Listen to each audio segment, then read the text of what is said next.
do want to get back to some breaking news. Some of you out there have called our newsroom to say you saw flames from I-95 of this fire. Yeah, talking about the fire in Port St. Lucie, Mesa RV. That's where we find our Jacqueline Powell with the latest on this investigation. Jacqueline? Yeah, it took nearly 40 firefighters almost an hour and a half to get those flames out. A huge fire here this morning. There are still firefighters out here. You can see some of the flashing lights out there behind me. Now we'll show you some video that we got closer up right by where the fire was a little earlier this morning.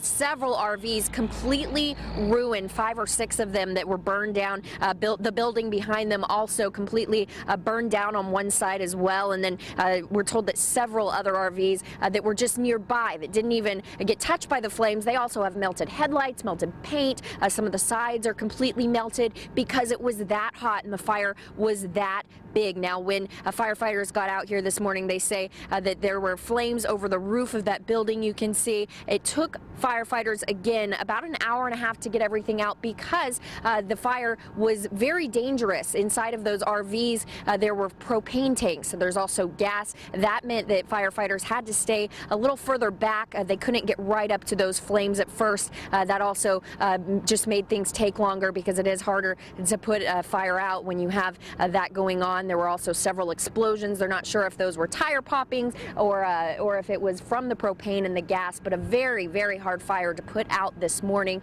Now, fire investigators are going to be staying out here until after sunrise to get a better look at all of the damage and exactly what happened here this morning. We'll keep you updated as we learn anything else. Reporting live in Port St. Lucie, Jacqueline Powell, WPTV News Channel 5.